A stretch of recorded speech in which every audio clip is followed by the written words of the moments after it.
Selamat datang di webinar brainstorming pre-event of GBC Ideas 2021 ya. Assalamualaikum warahmatullahi wabarakatuh. Selamat pagi. Jadi pagi hari ini kita akan berpresentasi ya. Ada nanti ada Pak Iwan Priyanto sebagai Ketua GBCI dan juga ada Pak Rendro sebagai Executive Director bersama Mbak Priska dan Mas Ivan ya. Nanti akan mempresentasikan tentang bagaimana net zero healthy building itu beroperasi dan apa sih yang harus dicapai menuju net zero healthy building. Nah, sebelum itu, GBC Ideas ini adalah persembahan oleh Green Building Council Indonesia yang merupakan an established member dari World Green Building Council. Acara ini juga didukung oleh Kota Baru Parahyangan sebagai Exclusive Challenge Partner dan juga AGC, Asahi Mas, dan Schneider Electric sebagai ID Partner dan juga Ikatan Ahli Bangunan Hijau Indonesia sebagai Association Partner dan juga UMN, Binus University, Universitas Indonesia, Universitas Trisakti, Universitas Katolik Parahyangan, Universitas Podomoro, Universitas Udayana, Universitas Samratulangi, Universitas Widya Kartika, dan juga Institut Teknologi 10 November sebagai University Partner. Oke, mungkin tanpa berlama-lama lagi kita langsung masuk ke sesi presentasi aja. Yang pertama itu adalah Pak Iwan. Pak Iwan ini akan mempresentasikan bagaimana semangat net zero healthy dan juga bagaimana pendekatan desain yang sesuai, mungkin mulai dari tapak hingga bangunannya dengan net zero healthy. Mungkin silakan Pak Iwan.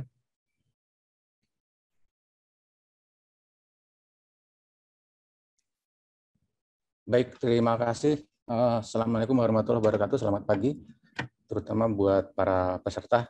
Terima kasih sudah berminat atau berpotensi untuk jadi peserta. Semoga semakin bersemangat. Saya langsung saja share screen ya mengenai sebentar. Sebentar.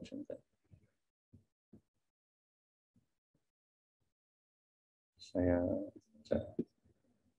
ya. Ya. Sebentar. Apakah sudah terlihat? Pak Idam, apa sudah terlihat? Sudah, Pak, sudah. Baik, ya saya bisa lanjut ya. Baik, terima kasih teman-teman. Mungkin sekarang saya juga berkesempatan sebelum saya memulai paparan mengenai penjelasan mengenai apa ini prinsip net zero healthy dan mengapa GBC Ideas kali ini mengangkat tema prinsip net zero healthy untuk disayembarakan. Saya kira nomor satu, mungkin teman-teman semua sudah semakin, harapan saya ya, semakin menyadari betapa pentingnya isu climate change, betapa pentingnya isu untuk mengejar kondisi karbon netral pada tahun 2050 ya. Jadi jangan sampai kita terbawa arus untuk sekedar membuat perubahan yang sifatnya incremental, kemudian mencanangkan 2070 baru karbon netral bagi Indonesia. Itu sungguh-sungguh bukan hanya saja akan memalukan di mata dunia, tapi juga akan membuat kita sangat amat tertinggal dan juga sangat berbahaya untuk iklim secara umum ya, kondisi keberlanjutan kita secara umum. Terutama target Paris di bawah 2 derajat Celcius, Paris Agreement di bawah 2 derajat Celcius pada tahun 2100 tidak akan bisa tercapai kalau kita kondisi karbon netralnya tidak bisa memangkas separuh dari karbon yang kita lakukan pada tahun 2050. Dan untuk itu saya kira kita sudah sangat melihat ya kondisi hari ini, beberapa kali kita sudah dipertontonkan dengan sangat jelas. Bukan hanya kita sibuk dengan pandemi, tapi saat yang sama kita juga disibukkan dengan berbagai berita yang amat luar biasa tentang bencana-bencana alam akibat dari climate change. Dari Eropa yang terakhir ini, dari Eropa, rangkaian dari Eropa, bahkan dari Inggris ya, dari Inggris, Eropa, Amerika, Asia, ya alhamdulillah Indonesia belum nih ya, gitu ya. Tapi bukan suatu hal yang tidak mungkin karena 1 Januari 2020 juga iklim ekstrim, curah hujan yang ekstrim sekali ada di kita dan mungkin nanti juga bisa menyusul kekeringan yang ekstrim juga dan berbagai isu besar terkait dengan climate change. Saya dalam hal ini tidak lagi akan menyatakan akan menceritakan atau memaparkan tentang mengapa harus net zero ya. Tapi saya hanya mengingatkan sebelum saya memulai, kembali lagi kalau teman-teman ini mengikuti sayembara ini berarti teman-teman juga sudah memiliki, saya yakin bukan karena hadiahnya, kalau teman-teman ingin mengikuti, tapi lebih kepada ingin berpartisipasi. Harapan saya memang ingin berpartisipasi untuk menjadi bagian dari yang bisa memecahkan masalah. Nah, ide GBC Ideas ini sebetulnya adalah ide-ide untuk bisa menyumbangkan pada pemecahan masalah. Dan kontribusi pada pemecahan masalah ini tidak bisa dinilai dengan sekedar angka, apalagi sekedar hadiah sayembara. Tapi KPI GBCI akan melakukan exposure yang cukup baik memang manakala bisa muncul ide-ide gagasan yang sangat cemerlang ya datang dari para peserta pada akhirnya nanti, karena itu akan menyumbangkan hasanah pada pemecahan masalah, dan ini sangat penting dan sangat dibutuhkan untuk apa? Untuk percepatan proses mengarah kepada net zero. Karena net zero ini mudah diucapkan tapi tidak mudah juga diukur. Nanti mungkin Pak Rendro dan Pak Ivan mungkin akan menjelaskan bagaimana sih mengukur untuk menjadi net zero, apalagi kalau secara operasional saja itu sangat mudah dilakukan. Namun dalam kenyataan prakteknya tidaklah semudah itu. Nanti akan saya sampaikan. Ya, yang pertama sangat jelas tadi isunya mengapa saya kembali lagi mengapa sektor bangunan menjadi sangat krusial, karena hampir dari total 76% gas rumah kaca itu datang dari karbon dioksida ya, yang diemisikan oleh umat manusia, dan kemudian ternyata bangunan itu menyaris hampir 39% dan 39%, nyaris 40% sebetulnya datang dari bangunan, dan itu datang dari dua. Pertama dari building operation-nya sendiri ya, dan kedua datang dari building materials atau construction yang sering kita sebut sebagai embodied carbon. Ya, jadi ini adalah operasional 28% dan 11% dari building construction. Nah, sayembara ini cukup menarik karena untuk kelas profesional, dari teman-teman yang profesional ya, itu akan diujikan, akan kita minta gagasannya meliputi bukan hanya building operation tapi juga bagaimana cukup selektif dalam menggunakan, dan juga cukup kreatif dan cukup inovatif dalam menggunakan material-material yang embodied karbonnya rendah, dan itu biasanya bukan material yang selamanya yang konvensional ya. Jadi itu yang akan diperlukan satu upaya yang ekstra keras lagi dan ekstra kreatif lagi untuk melakukannya. Dan untuk yang mahasiswa akan fokus pada building operation saja, seperti disampaikan tadi dalam video. Jadi mahasiswa building operation saja, tapi untuk yang profesional bedanya adalah meliputi dua aspek. Jadi karbon yang datang dari building operation dan juga karbon yang datang dari material konstruksi itu sendiri. Ya. Nah, lalu bagaimana jalan menuju ke net zero itu? Ya, dalam World Green Building Council sudah mencanangkan ada dua hal, bukan mencanangkan, merumuskan ada dua hal. Ya, memang ini sangat jelas dan nyata bahwa ada dua jalan menuju total net zero, yaitu yang satu adalah net zero operational carbon yang selalu dikumandangkan, dan ini bagian yang paling penting, bagian yang paling besar. Dan kemudian juga dari embodied carbon yang tadi saya sampaikan ya. Jadi dua jalan ini menuju ke total net zero carbon. Dan harapannya untuk bisa memangkas separuh dari karbon dari sektor bangunan, maka tahun 2030 seluruh bangunan baru itu sudah harus setidaknya itu sudah semuanya dalam kondisi net zero. Jadi bisa dibayangkan tinggal 9 tahun lagi. Lalu 2050 itu sudah semua bangunan baik baru maupun yang lama harus beroperasi dalam kondisi net zero ya, beroperasi ya, dan juga memiliki net zero embodied carbon ya, dan juga termasuk existing building-nya harus dalam kondisi net zero operational carbon. Nah, ini suatu yang mudah disebutkan ya, tapi kalau ditarik mundur konsekuensinya luar biasa besar konsekuensinya. Dan sangat prihatin Indonesia jauh sekali dari kondisi yang siap untuk melangkah ke situ. Karenanya GBCI sangat berusaha keras untuk mendorong masyarakat, terutama pemain dalam bangunan industri dan konstruksi, untuk mulai melangkah ke situ, dan juga kami berharap juga ini bisa jadi pendidikan publik agar publik juga akhirnya pasar dalam hal ini akan lebih menginginkan bangunan yang memang kondisinya net zero. Ya. Jadi ini upaya yang sangat keras, karena saya sampaikan tadi teman-teman sangat berperan besar ketika nanti bisa terlibat dalam GBC Ideas ini. Jadi sebelum memulainya pun saya sudah menyampaikan apresiasi tinggi untuk keikutsertaan teman-teman semua. Dan bagaimana operational carbon? Mari kita lihat peta jalan menuju bangunan net zero di Indonesia. Di Indonesia kita memiliki suatu strategi yang sangat amat penting dan amat mudah dilaksanakan dan amat murah dilaksanakan. Yaitu hal yang pertama, step pertama, kita bicara operational carbon ya di sini. Yang pertama adalah mereduksi permintaan atau konsumsi energi. Itu yang paling sederhana. Mereduksi konsumsi energi. Caranya adalah dengan mempromosikan ventilasi alami. Nah, ini adalah cara yang paling sederhana sebab dengan menggunakan bangunan ber-AC, sesungguhnya kita sudah sadar bahwa hampir 60% konsumsi energi itu datang dari penggunaan AC.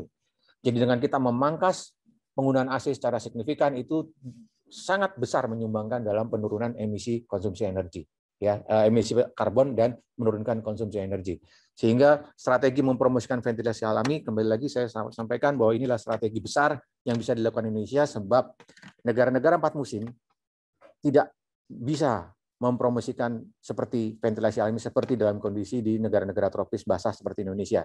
Karena kita tidak memiliki cuaca yang terlalu ekstrim, sehingga hampir sepanjang tahun kita bisa mempromosikan ventilasi alami. Problemnya nanti kita akan sampaikan, saya sampaikan lebih detail di mana problemnya. Tapi problemnya itu bukanlah problem yang sifatnya tidak bisa direkayasa. Ya. Tapi kalau di negara 4 musim amat sulit. Kemudian yang kedua, ketika kita pun harus memanfaatkan energi tersebut, mari kita mempromosikan efisiensi energi. Ya, jadi bagaimana kita menggunakan teknologi dan metodologi yang terbaik untuk bisa menghasilkan atau menggunakan energi dengan cara yang paling efisien. Dan keduanya ini setelah cukup efisien, baru kita menggunakan energi terbarukan. Kurang lebih demikian ya, mereduksi penggunaan energi fosil dalam hal ini. Jadi baik on-site, off-site, maupun ujung-ujungnya nanti adalah offset ya. Tapi dalam ini offset mungkin dalam sayembara kita offset tidak dimasukkan dalam suatu kriteria penilaian, yaitu di luar upaya untuk operasional karbon, dianggap itu di luar. Untuk jelasnya nanti saya jelaskan lebih lanjut.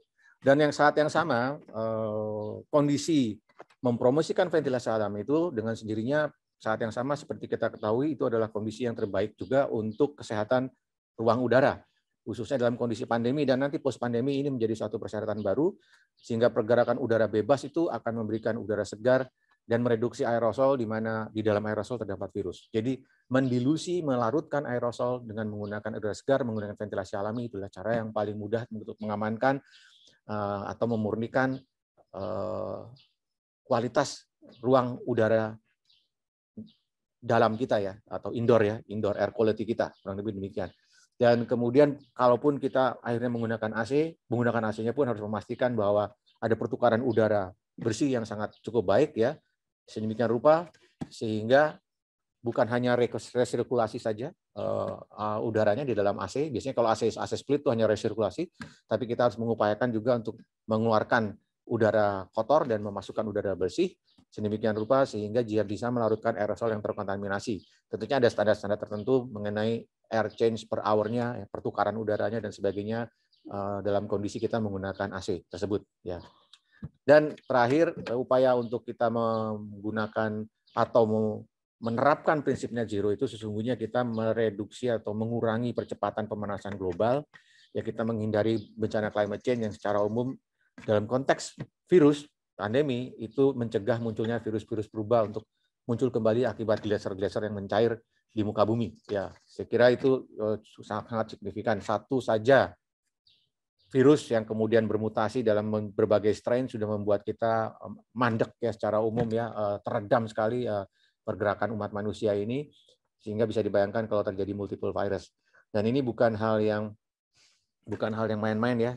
Saya kira teman-teman sudah mulai melihat juga Menteri Keuangan Sri Mulyani sudah menyampaikan apa yang selama ini kita selalu sampaikan, yaitu ada bahaya yang lebih besar dari sekedar pandemi atau bahaya yang lebih besar dari sekedar virus COVID-19 dan harus dikeluarkan dana yang jauh lebih besar untuk mengatasi dan memitigasinya, yaitu adalah bahaya climate change. Dan ini sudah disampaikan sendiri oleh Menteri Keuangan. Artinya konsekuensinya bisa dibayangkan nanti akan ada banyak, ada pajak karbon, ada dan sebagainya, penghitungan karbon dan sebagainya. Nah, jadi apa yang akan kita kembangkan dan apa yang kompetensi yang akan dikembangkan oleh teman-teman dan bahkan ditingkatkan lagi ya dengan bentuk-bentuk solusi-solusi yang inovatif itu akan sangat memberi underlying solusi yang penting manakala ketentuan-ketentuan itu kemudian berlaku dan ini akan sangat membantu banyak shareholder termasuk tentunya adalah para developer dalam hal ini ya, para pengembang, para pembangun, juga building owners dan pemerintah secara umum. Bagaimana alur Green Ship Net Zero Healthy Building?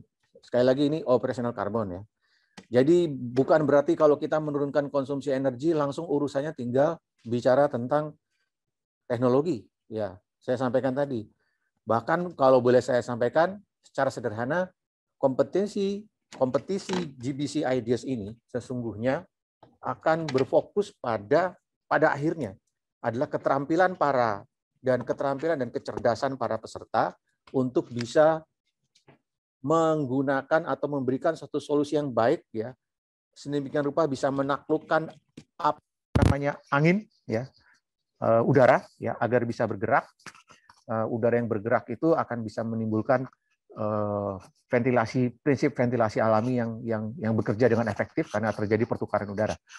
Jadi pertama adalah kalian dalam merekayasa sedemikian rupa agar ventilasi alami itu bekerja dengan sangat baik ya, memenuhi standar dan memenuhi aspek-aspek fungsionalnya dan tidak memberikan juga dampak-dampak yang negatifnya bisa diminimalkan. Misalkan debu, kemudian misalkan lagi yang hal-hal yang lain lagi yang bisa coba diinikan, tapi utamanya adalah debu dan bising ya. Kurang lebih demikian. Nah, ini kita berbicara tentang hal tersebut, ternyata bukan hanya bicara tentang bangunan. Jadi strategi pertama sudah harus dimulai dari bagaimana kita memastikan ruang luar ya, dalam hal ini adalah halaman kita ya. Kalau di sayembara dijelaskan sekali bahwa hampir semua KDB-nya hanya 40%, artinya kita punya ruang di 60% untuk kita melakukan rekayasa terbaik terhadap ruang luar kita. Sehingga sedemikian rupa akan menghasilkan namanya kondisi microclimate yang sangat baik ya. Nah, ini adalah suatu hal penting yang akan kita lakukan ya. Jadi diharapkan dalam kondisi ini microclimate yang baik itu akan bisa sedemikian rupa dielaborasi oleh teman-teman ya. Jadi ini langkah pertama ada di sini, dielaborasi oleh teman-teman agar posisinya sangat baik. Yang pertama adalah bagaimana massa itu diletakkan dalam kondisi di dalam tapak itu sendiri ya, terhadap posisi angin dan terhadap sinar matahari. Dengan sendirinya sudah jelas konsekuensinya, kita harus tahu persis bagaimana implikasi radiasi sinar matahari pada permukaan sisi massa kita. Dan itu harus bisa dibuktikan dalam evidence. Ada evidence-nya. Ya, harus dibuktikan. Jadi harus ada sedikit simulasinya mengenai hal itu. Jangan cuma saya harapkan dari teman-teman jangan hanya sekedar konsep-konsep kualitatif, tapi juga sudah ada yang sedikit kuantitatif, bukan berarti dihitung secara formula, tapi disimulasikan karena hari ini software simulasi sudah cukup baik dan banyak juga software yang sifatnya gratis, open for public ya. Kemudian juga ada simulasi untuk angin, arah angin. Arah angin secara umum harus keluar windrows. Ya, mungkin nanti harus ketahui ada namanya windrows atau dalam setahun itu ada peta dari mana sesungguhnya angin itu datang secara umum, pada musim tertentu datang dari arah mana, musim tertentu dari arah mana, sehingga secara umum bisa kita simpulkan bahwa arah angin itu datang dari mana arahnya ya. Kurang lebih demikian. Dan itu harus disesuaikan dengan konteks situasi di tapak ya. Jadi nanti setelah sudah ditunjukkan oleh tapaknya di mana, silahkan dicek sendiri di tapaknya dan coba digunakan berbagai macam software, juga informasi-informasi mengenai angin yang bisa menjelaskan arah angin itu datangnya dari mana. Jadi ini sangat penting, karena ini menjadi pemahaman umum untuk nanti diantisipasi pada proses desain massa itu sendiri. Lalu kemudian juga kita pertimbangkan iklim mikro, ya, tentang bagaimana perkerasannya, bagaimana intensitas vegetasi ada di situ, karena kita tahu kalau vegetasinya makin banyak, sesungguhnya terjadi penurunan suhu yang cukup signifikan, tapi kalau vegetasinya diletakkan dengan kurang mempertimbangkan fisika bangunan di tapak, ya, boleh jadi vegetasi itu justru menjadi wind barrier, ya, justru menjadi penahan arus angin, ya, dan menyebabkan angin bahkan akan berkurang kecepatannya. Dan itu mungkin manakala kondisi kecepatan angin tidak terlalu besar, itu justru menjadi satu kekurangan. Tapi manakala kondisi anginnya betul-betul sangat besar, itu mungkin adalah satu upaya untuk mereduksi sesungguhnya wind barrier tadi, sesungguhnya mereduksi sehingga angin cukup moderat yang bisa masuk ke dalam ruangan. Demikian yang juga kita harus pertimbangkan. Lalu yang ketiga yang harus kita pertimbangkan juga, nanti kita harus mempertimbangkan bagaimana akan kita menempatkan energi terbarukan. Itu sudah harus dibicarakan dari sejak tapak sesungguhnya waktu mendesain. Karena boleh jadi akan ditempatkan di di rooftop kalau memang itu solar roof, atau akan ditempatkan di bagian-bagian tertentu dalam tapak ya. Kalau itu memang dimungkinkan. Kalau itu juga kita hanya bicara solar, dan mungkin ada bicara-bicara yang lain lagi. Bisa jadi itu kita bicara tentang wind turbine, angin ya, untuk pembangkit listrik tenaga angin, tapi bisa juga misalkan waste to energy ya dan sebagainya. Nah, itu juga bisa disampaikan konsep-konsep semacam itu. Semakin terukur akan semakin baik ya, akan semakin bisa mudah untuk dijustifikasi oleh para juri. Nah, kemudian kita melangkah pada tahap yang kedua. Nah, ini adalah tahap yang terpenting sebetulnya adalah yang ini ya. Perancangan selubung pasif ya. Dan di sini para arsitek akan memberikan suatu peranan yang paling besar ya. Waktu di microclimate ini arsitek dan arsitek lanskap sebenarnya yang paling bisa sangat membantu ya. Tapi di sini adalah para arsitek yang akan memastikan bahwa bagaimana kita bisa mengelola sedemikian rupa selubung bangunan agar menghasilkan suatu kenyamanan termal yang baik ya. Ini pertama, ini kenyamanan termal yang baik, tapi sesungguhnya dari yang awal adalah ada satu kecepatan angin yang bisa memadai ya. Ya, sesuai dengan standarnya silakan dicek, standar-standarnya ada di S-Ray dan sebagainya. Nanti juga mungkin Pak Rendor dan Pak Ivan bisa menjelaskan lebih lanjut standarnya. Tapi dalam perencanaan pasif ini, pengolahan fasad, bagaimana di satu sisi kita bisa mereduksi radiasi matahari langsung ke dalam bangunan, ya, tapi saat yang sama memberikan peluang terbuka sekali untuk angin udara itu bergerak masuk ke dalam bangunan, ya, menggantikan udara yang kotor. Dan bagaimana itu caranya? Apakah dengan cross ventilasi? Apakah dengan solar induction ventilation? Atau apapun cara-cara yang lain, bahkan mungkin cara yang baru yang saya tidak bisa bayangkan, atau mungkin teman-teman punya satu gagasan baru yang luar biasa untuk menimbulkan posisi angin itu lebih baik ya. Dan ini adalah tentu akan berkaitan dengan tingginya bangunan, lebarnya bangunan dan sebagainya, itu juga berpengaruh, dan juga bagaimana mengelola fasad itu sendiri.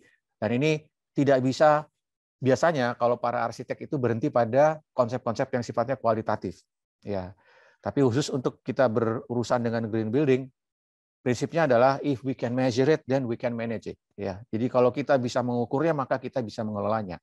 Kalau kita belum bisa mengukurnya, bagaimana kita tahu kinerjanya dan bagaimana kita tahu cara untuk mengelolanya lebih lanjut ya. Jadi untuk itu maka sangat penting bahwa seluruh bukti dari apa yang dilakukan melalui perancangan yang sifatnya pasif tadi itu bisa dibuktikan bagaimana caranya, ada evidensinya, entah itu dengan cara apapun, tapi setidaknya ada simulasinya dan sebagainya. Semakin bagus penerangannya secara kuantitatif atau secara sistematik tentang pencapaian dalam desain pasif ini, akan semakin memberi nilai yang baik untuk juri. Ya, tapi kalau semakin kualitatif, wah itu terlalu banyak asumsi dan akan sangat sumir untuk dinilai. Ya, jadi juri akan, dalam hal ini juri-jurinya bukan, ada juri jadi dari yang mewakili arsitektur di sini ya. Contohnya misalkan Pak Adi Purnomo, Pak Mamo ya, bisa dikenal Pak Mamo yang salah satu juri, insya Allah juga Pak Prasetyo Adi ya, salah satu juri. Keduanya dari IAI Jakarta ya, mewakili Jakarta dalam IAI nasional juga. Dan beliau akan lebih melihat dari aspek keterampilan arsitektural dan estetik yang baik ya, untuk menghasilkan satu desain-desain yang sangat baik, arsitektur yang baik dalam konteks untuk melahirkan suatu bangunan dengan strategi ventilasi alami yang sangat baik ya, untuk menurunkan emisi, dan juga sekaligus melahirkan kenyamanan ruang dalam yang baik, dan juga tadi sekaligus meningkatkan kesehatan ruang dalam yang baik. Nah, namun mungkin juri-juri tersebut tidak akan dibebani oleh, yang dari sisi arsitek tidak akan dibebani terlalu banyak untuk masalah perhitungan, ya, masalah evidence. Nah, tapi kami memiliki juri-juri yang nanti datang dari teman-teman dari ahli-ahlinya di bidang ME dan juga ahli-ahli bagian simulasi, ya, yang seperti Pak Ari, juga Pak Toto, Sulistianto, mungkin nanti itu akan sangat membantu dalam menjelaskan atau bisa menilai bagaimana para peserta ini akan bisa menjelaskan pendekatan pasif desainnya ini meyakinkan ya. Jadi bukan hanya sekedar kualitatif tapi meyakinkan gitu. Nah, karena sudah disimulasikan, diuji cobakan secara modeling. Ya. Dan kemudian setelah ini selesai dan terpaksa harus pakai AC dalam kondisi tertentu, maka mungkin di sini baru bicara tentang bagaimana AC itu digunakan dan bagaimana memastikan ada pertukaran udara yang baik. Lalu mungkin harus dihitung juga penanganan fasadnya sangat berbeda untuk yang AC dengan yang ventilasi alami. Di situ mungkin baru muncul ada perhitungan OTTV dan sebagainya. Ingat, waktu ventilasi alami tidak diperlukan perhitungan OTTV ya, karena kondisinya terbalik. Kalau di ventilasi alami justru window to wall ratio-nya malah semakin besar semakin baik. Tapi kalau secara umum kalau yang di kondisi ruang terkondisi, window to wall ratio-nya kalau semakin rendah maka semakin mudah sebenarnya untuk dihasilkan thermal comfort yang lebih baik ya. Nah, tapi ini tentu nanti Anda akan mendalaminya sendiri, dan harapan saya secara umum sesungguhnya kita pastikan dulu. Jadi yang pertama saya sampaikan, usahakan pendekatan pasif semaksimum mungkin. Jadi salah satu key sukses dari desain ini adalah usahakan pendekatan perancangan selubung pasif semaksimal mungkin. Jangan terburu-buru masuk ke dalam perancangan aktif. Ya, itu sisanya saja. Ya, residual effort-nya saja ada di perancangan aktif. Ya, jadi usaha pokok adalah di mengelola microclimate-nya dan perancangan pasif. Maksimalkan itu. Kunci suksesnya di situ. Memanfaatkan ventilasi alami. Ya. Dan kemudian memastikan bisa mengukur kesehatannya dan juga kenyamanannya. Karena jauh lebih mudah melahirkan kesehatan dari kondisi ventilasi alami, tapi tidak terlalu mudah dari sisi kenyamanan ruang dalam. Nah, itu nanti strateginya bagaimana yang namanya thermal comfort dihasilkan. Kalau mau dicatat, klik teori-teori mengenai adaptive thermal comfort ya. Jadi justru thermal comfort yang sifatnya adaptif ya. Yang ini bukan sekedar thermal comfort fisik, tapi thermal comfort yang sifatnya adaptif. Ada juga aspek-aspek psikologis untuk pencapaian namanya thermal comfort. Coba dicek lagi dalam berbagai video-video yang sudah pernah dilakukan oleh Green Building Council, ya khususnya video masterclass ada di YouTube. Nanti tanya sama panitia bagaimana mengaksesnya. Penjelasan mengenai adaptive thermal comfort dan sebagainya sudah cukup diterangkan dengan banyak pada saat itu ya. Dan kemudian dari seluruh total usaha ini akhirnya yang terjadi adalah IKE-nya atau indeks konsumsi energinya akan rendah sekali. Dan nanti ada baseline IKE-nya, nanti disampaikan oleh disampaikan oleh panitia IKE-nya berapa ya untuk dua situs ini ya, yang baik yang untuk profesional yaitu untuk membangun kawasan pusat seni ya. Yang satu lagi pusat seni pertunjukan, yang satu lagi adalah apartemen mid-rise untuk yang mahasiswa, ya itu juga nanti adalah berkaitan dengan sangat berkaitan dengan IKE-nya berapa, IKE baseline-nya ya. Nah, nanti diharapkan dari IKE baseline itu kita bisa turun serendah mungkin hingga 50%, bahkan kalau perlu terus lagi lebih rendah. Nah, itulah kondisi yang sangat memungkinkan, sangat masuk akal untuk kemudian kita menggunakan renewable energy ya. Nah, kemudian akan dinilai, dicek bagaimana strategi menuju menggunakan renewable energy tersebut ya. Dan secara umum nanti bagaimana menghitungnya ada Greenship Net Zero Calculator, nanti akan diterangkan oleh Pak Ivan juga Pak Rendro mungkin. Tapi yang jelas di sini waktu renewable energy teman-teman juga harus sudah tahu teknologi apa yang digunakan, komponen apa yang digunakan, bagaimana dimensinya, bagaimana efektivitasnya komponen itu, jenisnya seperti apa, dan akan diarahkan bagaimana ya untuk menangkap seefisien mungkin, seefektif mungkin radiasi matahari. Justru ya terbalik ya, kalau renewable energy cuma kita mencari radiasi matahari kalau kita menggunakan solar panel, atau kalau misalkan wind turbine apakah cukup efektif dengan kecepatan angin yang ada di lokasi. Nah, ini juga harus bisa dibuktikan ya. Dan seterusnya, atau waste to energy dan sebagainya ya. Silakan diuji cobakan. Nah, di sini kurang lebih dari seluruh total yang kita lakukan ini maka akan tergambar kondisi khususnya untuk sayembara desain arsitektur untuk mahasiswa. Inilah lingkupnya ya, selesai ini, sampai di sini selesai, sampai renewable energy ini selesai ya. Lalu bagaimana dengan yang profesional ya. Yang profesional, saya stop dulu ini, yang profesional itu tentunya di samping operational carbon diminta juga untuk maaf saya kok nggak mau maju ya, sebentar ya, oke.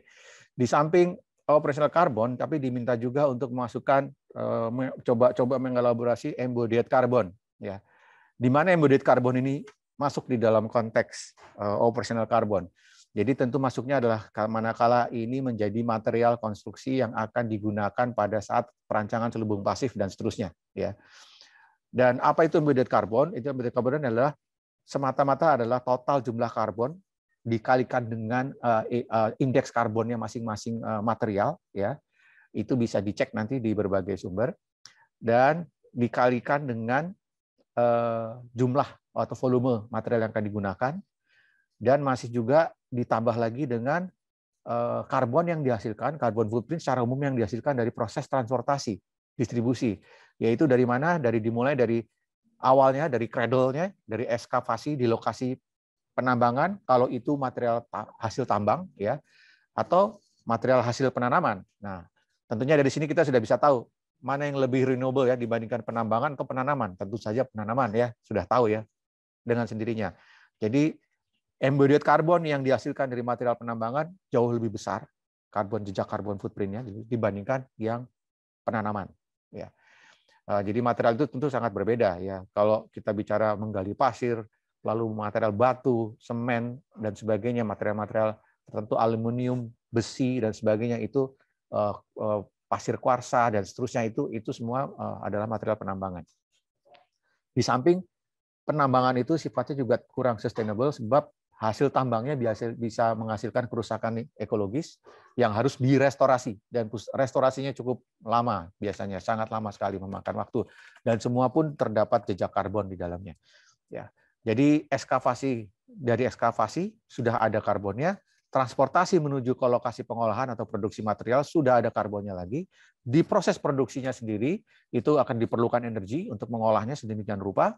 Ya, khusus untuk konkrit, steel, kaca dan sebagainya itu secara konvensional. Kalau teknologinya konvensional, maka itu dibutuhkan juga upaya yang keras untuk menghasilkan atau menurunkan emisinya, karena emisinya sangat boros dan biasanya perlu pembangkit listrik yang besar, dan pembangkitnya cilakannya kalau pakai batu bara maka emisinya juga luar biasa besar ya, pakai fossil fuel, dan itu yang menjadi tantangan kita.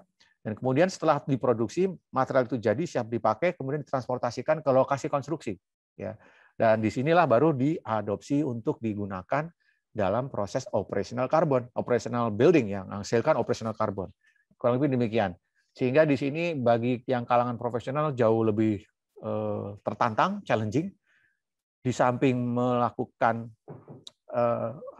rekayasa sedemikian rupa yang sangat baik dengan solusi-solusi yang sangat inovatif dalam proses operational carbon, khususnya dalam perancangan selubung pasif, caranya sudah sangat selektif.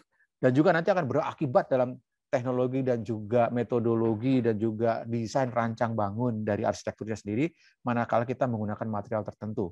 Ya, bisa dibayangkan kalau kita menggunakan material konkrit, kemudian harus digantikan dengan material yang sumbernya penanaman, entah itu misalkan kayu ataupun bambu, maka tentu berdampak pada teknologi yang sangat amat berbeda. Ya, juga mungkin kita harus mempertimbangkan kapasitas, standarisasi yang jadi kelemahan dari biasanya teknologi dari penanaman. Standarisasi repot, kemudian kapasitasnya juga mungkin akan lebih repot dan seterusnya. Tapi dengan adanya satu proses produksi yang sangat baik, ya itu tentu akan proses produksi inovasi pada industri yang lebih baik, menghasilkan teknologi material bangunan hasil penanaman yang juga sangat luar biasa baik saat ini. Saat ini contohnya bambu dan kayu bahkan bambu ya, itu sudah bisa diwujudkan dalam bentuk laminated wood atau laminated bambu dengan teknologi yang sangat luar biasa besar, sehingga bisa menggunakan luar biasa tinggi ya, sehingga bisa digunakan untuk bangunan tingkat tinggi, bangunan bertingkat ya, juga bangunan bentang besar ya. Jadi itu menjadi challenge yang bisa dimanfaatkan oleh teman-teman dari kalangan profesional. Nah, bagaimana strategi meminimalkan embodied carbon? Ini saya merefer pada AIA, arsitek ya, Siegel and Strain Architects ya. Nomor satu adalah menggunakan bangunan lama ya. Jadi renovasi bangunan lama itu jauh lebih baik karena tidak menciptakan karbon baru. Ya, jadi kita merevitalisasi bangunan lama, ya, kemudian itu digunakan lagi dengan vitalitas yang lebih baik. Nah, itu sangat baik ya. Itu nomor satu. Tapi kemudian yang kedua adalah menggunakan konkrit, karena konkrit itu ternyata adalah yang paling besar karbonnya, yaitu yang khusus ya, yaitu yang spesifik low carbon ya, mix. Nah, ini bicara teknologi ya. Ini masalah low carbon concrete diharapkan ke depan makin lama makin banyak jumlahnya dan makin available di market dengan harga yang memadai, affordable. Kemudian yang ketiga adalah membatasi material-material yang karbon intensif ya. Tadi sudah disampaikan, jadi membatasi ini. Sebenarnya ini satu bahasa dengan satu tarikan apa dengan yang nomor 4, yaitu dengan memilih alternatif sumber-sumber material yang karbonnya rendah ya. Jadi dua hal ini bisa dilakukan. Juga menggunakan material-material hasil penanaman yang nomor 5 ya, bukan hasil penambangan. Maaf. Jadi hasil penanaman, bukan hasil penambangan. Yang ini akan memberikan impact yang sangat besar pada embodied carbon ya. Jadi antara kayu, bambu dan sebagainya dan mungkin material-material lain yang kita tidak bisa bayangkan yang hasil penanaman yang akan bisa juga dimanfaatkan digunakan oleh teman-teman. Pertimbangan-pertimbangannya tentu harus bisa di konsekuensinya harus bisa dikompensasi dengan sangat baik dengan teknologi pengawetan, lalu teknologi perawatan, standarisasi dan sebagainya itu harus jadi pertimbangan. Jadi bukan hanya sekedar menggunakan material tersebut, tapi secara desain sebenarnya dia juga tidak bisa terlalu bertahan lama atau membutuhkan perawatan yang mahal dan sebagainya dan seterusnya, dan usianya juga terbatas misalkan seperti itu. Nah itu harus bisa menjadi pertimbangan-pertimbangan dan diantisipasi dari saat desain. Lalu menggunakan material yang digunakan kembali, reuse ya, reuse recycle material. Reuse menggunakan material yang lama digunakan lagi. Yang satu lagi high recycle content materials. Jadi memilih material-material yang sudah ternyata adalah produk-produk hasil pengolahan industri yang mengolah dari hasil recycled material ya, contohnya seperti itu. Yang ke-8 adalah memaksimalkan efisiensi struktur. Karena ternyata struktur itu adalah yang paling besar mengemisi karbon. Ya, rupanya biasanya pakai konkrit atau pakai baja gitu. Nah, kalau kita sedemikian rupa diefisienkan tanpa mengkompromikan keselamatan bangunan, tetap dalam standar koridor standar keselamatan bangunan bisa dibuktikan dengan baik, maka itu menjadi sesuatu yang sangat menurunkan embodied carbon juga. Kemudian yang nomor 9 adalah menggunakan finish material yang sedikit. Jangan terlalu banyak finish material ya. Kalau finish material banyak ya pasti banyak carbon footprint-nya dengan sendirinya. Jadi kalau kita menggunakan material yang bisa diekspos langsung, ya itu juga bisa lebih baik. Tapi kembali lagi pertimbangan bagaimana perawatannya dan seterusnya. Dan terakhir meminimalkan waste tentu saja. Karena waste, namanya waste berarti ada karbon yang dibuang begitu saja ya. Waste yang dalam proses produksi materialnya itu kemudian tidak kita gunakan. Maka gunakanlah dengan modul-modul yang sesuai dengan produksi material tersebut. Gitu. Di contohnya, atau waste yang dihasilkan bisa di-recycle lagi dan digunakan kembali, di-reuse untuk hal-hal lain yang diterapkan juga dalam tapak bangunan kita. Ya, contohnya seperti itu. Nah, dalam hal GBC Ideas, kami tidak akan menilai seluruh 10 ini menjadi komponen, tapi hanya 4 saja. Sehingga kalau saya rumuskan, mungkin hanya 4 ini saja yang akan menjadi pertimbangan. Karena yang lain-lain sangat sulit untuk diukur dalam taraf masih gagasan. Jadi yang satu adalah melimit carbon intensive material, itu yang sebetulnya satu tarikan napas yang sama dengan memilih lower carbon alternatif. Jadi pilihlah material yang rendah karbon ya. Hindari atau kurangi ya yang karbon intensif material gitu ya. Lalu kemudian kalau bisa gunakan material yang sifatnya datang dari penanaman justru. Ya ini sebenarnya satu tarikan nafas lah, sama-sama satu logika. Dan yang terakhir jangan terlalu banyak finish material. Ya, itu saja. Jadi bagaimana melakukan one stroke design yang bisa melahirkan suatu estetika yang sudah bisa diterima dan juga dari aspek perawatan baik, ya, dan aspek estetika juga baik, dari aspek kenyamanan dan seterusnya juga baik. Nah, jadi kurang lebih ini 4 ini saja yang perlu dipertimbangkan. Kalau boleh saya sampaikan sebetulnya hanya 2 ini. 1, 2, 3 ini satu tarikan napas. Ini satu logika yang sama sebenarnya. Yang nomor 4 itu saja yang berbeda. Jadi 1, 2 hanya 2. Gunakan material yang rendah karbon, ya, dan itu biasanya datang dari material penanaman. Dan kemudian yang keempat itu gunakan material yang finish material yang terbatas. Itu saja ya.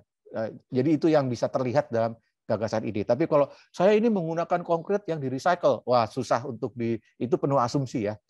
Sangat sulit kecuali nanti mungkin next GBC Ideas tahun depan kita mendapatkan sponsor dari perusahaan semen yang sudah memiliki produk semacam itu, nah itu bisa kita promosikan ya, produk semen yang sifatnya sudah low carbon footprint-nya, di lower carbon footprint dibandingkan konvensional concrete materials yang lain. Nah, misalkan seperti itu kita bisa usulkan, atau menggunakan material kaca yang memang low embodied carbon. Ya, memang ada, hari ini pun sudah ada, tapi mungkin sementara ini belum masuk dalam kategori itu. Tapi bisa kalau ada teman yang mau menggunakan itu, boleh saja, karena kebetulan AGC itu menjadi sponsor kita. Ya, AGC menjadi sponsor kita, dan bisa dicek di AGC kaca macam apa, kalau menggunakan kaca seperti apa yang ternyata dalam prosesnya menghasilkan carbon footprint yang paling rendah.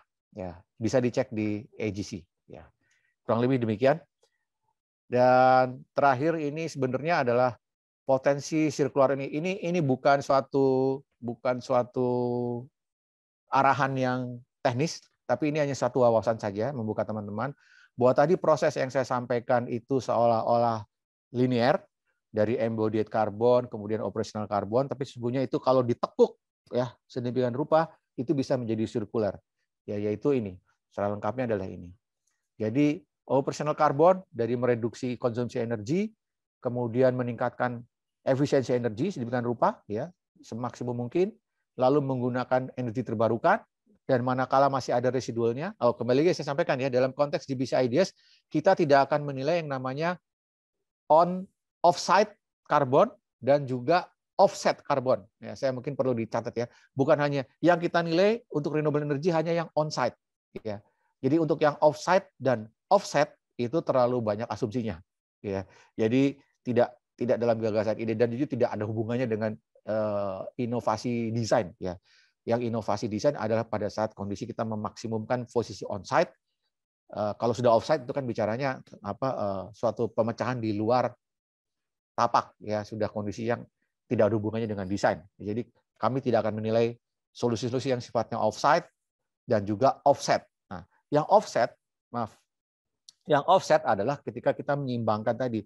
Manakala dari seluruh total upaya, sudahlah menggunakan embodied carbon, sudahlah menggunakan operational carbon yang rendah, sudahlah menggunakan renewable energy on-site, masih ada juga residual energinya. Digunakan offsite masih juga ada residual energi, maka diseimbangkan lagi dengan carbon offsetting, yaitu misalkan dengan membeli carbon credit yang terkait dengan upaya-upaya penciptaan renewable energy atau reforestasi atau penanaman plantation yang sifatnya sustainable.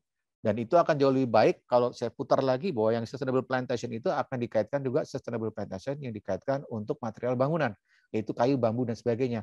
Dan itu digunakan kembali dalam proses pembangunan. Nah, bayangkan kalau kejadian ini bisa terjadi, suatu saat bisa Anda bayangkan ada developer yang luar biasa, sangat terhormat ya dan sangat cerdas, adalah ketika sudah bisa membangun di kawasannya, pertama memanfaatkan embodied carbon. Ya, Anda bayangkan perumahannya atau apapunnya sudah mulai menggunakan embodied carbon yang rendah, ya, bukan material yang biasa, dan ternyata menggunakan berasal dari sustainable plantation. Dan saatnya kemudian nanti si developernya itu pun kemudian akan berinvestasi pada sustainable plantation, maka itu akan menjadi developer yang smart, kategorinya smart developer, sangat smart developer dan respected developer. Kurang lebih demikian. Nah, ini adalah modeling yang ingin dicobakan oleh Kota Baru Parahyangan sebagai salah satu sponsor kita yang utama dalam hal ini, karena menyediakan lokasi tersebut di lokasi, dan dengan teman-teman memberikan satu hasanah baru nanti dalam pengembangan ide dan inovasi ini, diharapkan itu juga membuka wawasan bagi para developer, khususnya khusus dalam hal ini Kota Baru Parahyangan, untuk melihat horizon wawasan ke depannya menjadi lebih terang benderang ya, menuju ke arah karbon netral dan penciptaan bisnis-bisnis baru yang sangat menarik untuk generasi mendatang.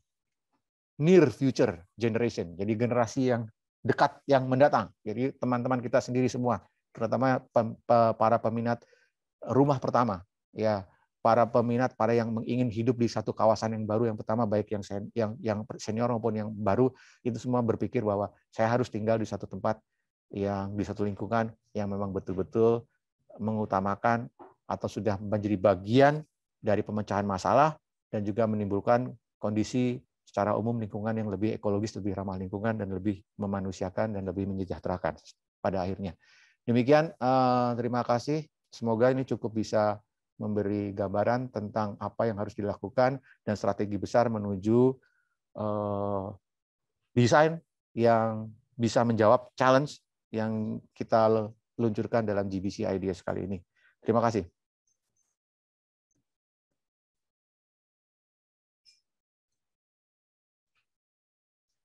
Baik, terima kasih sekali Pak Iwan. Ya. Mungkin untuk sesi tanya jawabnya akan kita laksanakan di akhir sesi aja ya, supaya bisa ditampung semua dulu pertanyaannya. Ada yang bertanya juga untuk materi ini apakah bisa di-share? Iya, nanti akan kami share melalui email bersamaan nanti dengan e-sertifikat, melalui email yang Bapak Ibu atau teman mahasiswa gunakan untuk daftar registrasi di webinar hari ini ya. Mungkin paling lambat nanti hari Senin akan kami share. Oke, sebelum kita lanjut ke sesi presentasi Pak Surendro, mungkin ada persembahan dulu dari partner-partner kami. Silakan mungkin admin bisa di-share video dari partner.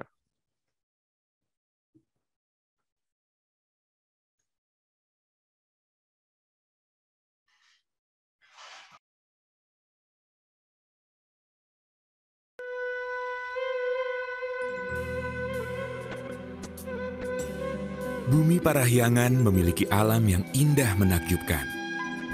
Barisan gunung-gunung di Cakrawala, hamparan lembah nan hijau, serta danau yang tenang, membingkai kehidupan damai sejahtera yang selaras dengan alam. Berlokasi strategis di barat kota Bandung, Kota Baru Parahyangan mudah diakses melalui jalan tol, baik dari Bandung maupun Jakarta.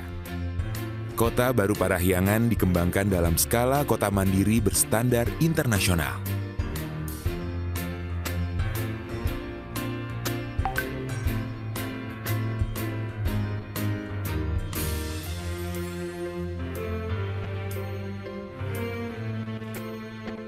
Sebuah kota yang mendukung seluruh aspek kehidupan modern, lengkap terangkai dalam satu kota terpadu.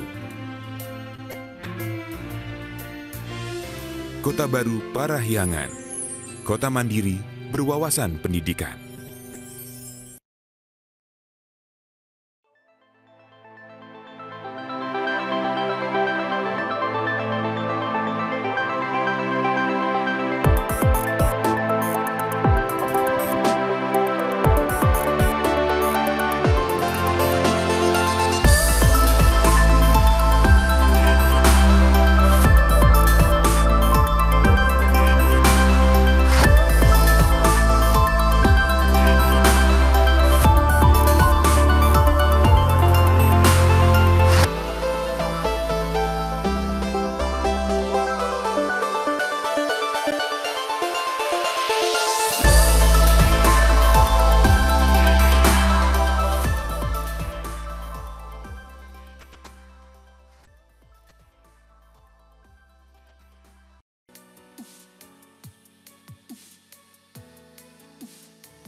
For New Zealand, Forsyth Bar Stadium and the ETFE roof above me here is a point of difference. It's incredible to see the players, entertainers, public arrive, walk into this fantastic facility, look up at the roof, and it's astounding. It's the big wow factor. The natural light that comes through the ETFE is more than adequate to grow turf in Dunedin.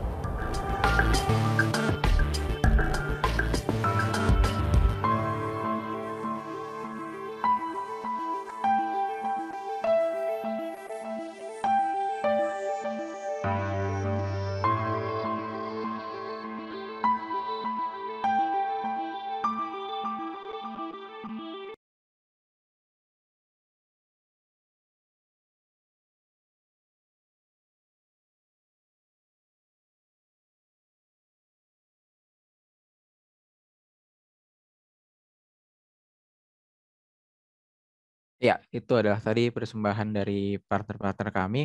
Mungkin selanjutnya bisa langsung ke sesi presentasi Pak Surendro ya sebagai Eksekutif Director GBC Indonesia bersamaan dengan Mas Ivan Kurniawan dan Mbak Priska Winata. Mungkin mereka akan mempresentasikan mengenai Net Zero Healthy lebih ke dasar-dasar bagaimana perhitungan operasional karbon, embodied karbon, dan renewable energinya, dan mungkin teknis-teknis lainnya ya. Mungkin sebelum mulai, untuk ada yang mau bertanya bisa langsung ke kolom Q&A aja supaya tidak terlewat nanti. Jangan ditulis di kolom chat kalau bisa ya. Mungkin silakan Pak Surendro, bisa langsung dimulai. Ya, baik. Cukup jelas ya suara saya? Jelas Pak, makasih. Ya, oke, baik. Terima kasih. Selamat pagi semuanya. Semoga semuanya dalam keadaan sehat dan kita semua bisa melaksanakan aktivitas seperti biasa meskipun kita harus lebih banyak stay di rumah ya. Jadi sekali lagi terima kasih atas partisipasinya terhadap webinar ini sebagai persiapan kita baik peserta maupun calon peserta untuk mengikuti GBC Ideas atau kompetisi desain dan innovation dari GBC Indonesia. Nah, perkenalkan nama saya Surendro, saya Executive Director dari GBC Indonesia. Tadi sudah diawali presentasi dari Pak Iwan Prianto sebagai chairperson dari GBC Indonesia. Dan bersama saya ada dari tim rating yang membantu saya nanti untuk menjelaskan beberapa hal dan juga untuk mungkin membantu Bapak Ibu sekalian untuk mengklarifikasi beberapa hal apabila nanti ada beberapa pertanyaan.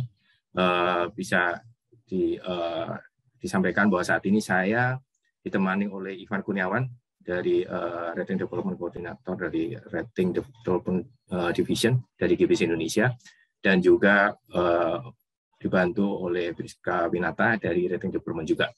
Ya, semoga penjelasan kami bisa membuka beberapa wawasan yang lebih jauh lagi terhadap apa yang tadi sudah dimulai oleh Pak Iwan.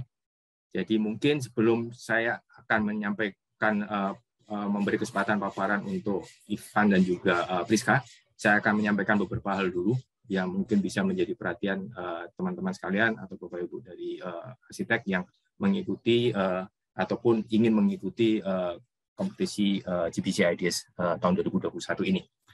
Mohon izin saya ingin share screen.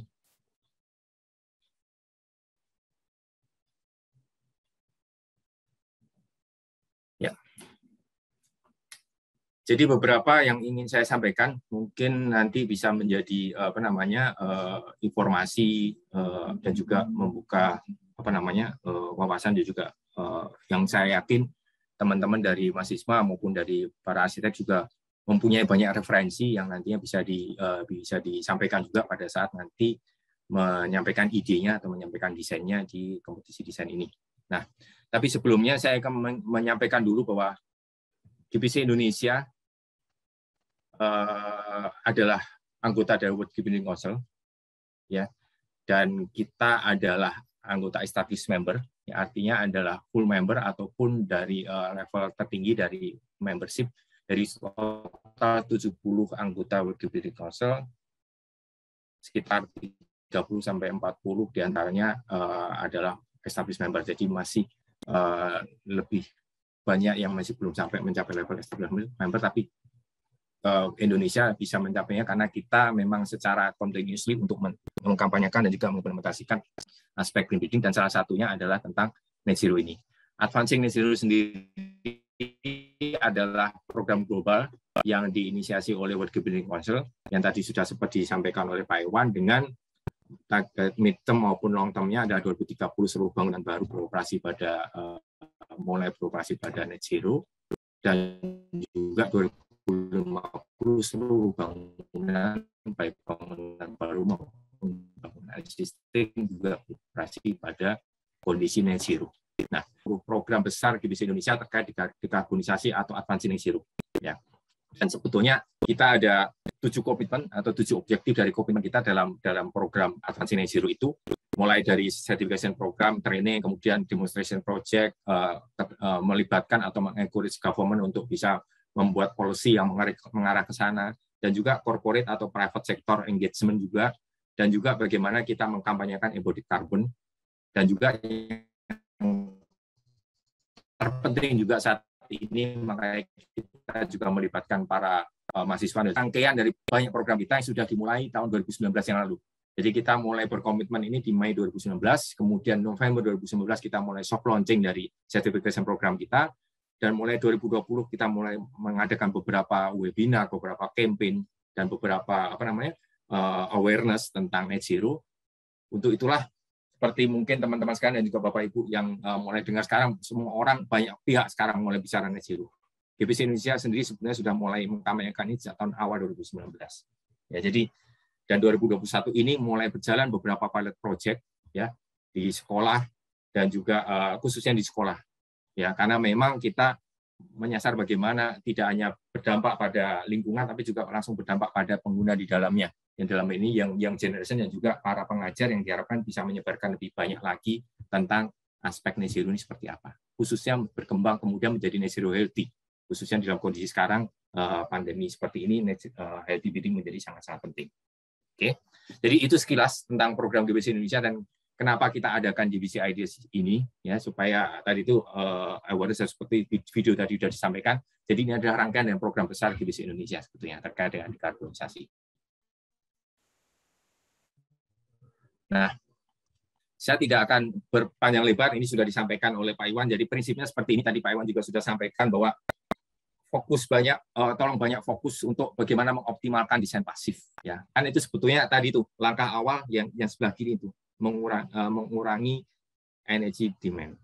Ya, bagaimana kita mengurangi kebutuhan energi kita, yaitu tadi dengan mengoptimalkan energi pasif. Baru kemudian kita setelah itu residunya kita optimalkan dengan efisiensi energi dan kemudian dilengkapi dengan renewable energy. Jadi secara singkat adalah itu. Semuanya tadi sudah dijelaskan oleh Pak Iwan. Jadi selanjutnya saya akan jelaskan lebih lanjut bagaimana sih sebetulnya komponen-komponen atau kriteria dari prinsip net zero ini supaya bisa mendapatkan menjadi perhatian para peserta nanti pada saat nanti membuat konsep desain untuk bisa memenuhi itu, atau paling tidak bisa menarasikan itu, bisa mengkalkulasikan itu, bisa memsimulasikan itu sehingga nanti bisa dipresentasikan secara baik ke hadapan juri. Tidak hanya secara kualitatif tapi juga ada kuantitatif yang bisa disampaikan sehingga kita bisa secara jelas bisa ya. Itu nanti setelah selesai akan langsung disambung oleh referensi terkait dengan embodied carbon. Silakan Ivan.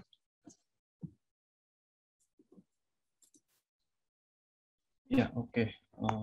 Terima kasih. Assalamualaikum warahmatullahi wabarakatuh. Selamat pagi, Bapak Ibu semuanya. Jadi perkenalkan, nama saya Ikhwan Kurniawan. Saya dari Rating Development GBC Indonesia. Jadi pada kesempatan kali ini saya akan coba untuk sharing mengenai intro ya, sedikit intro mengenai prinsip net zero healthy begitu. Saya akan coba untuk share screen.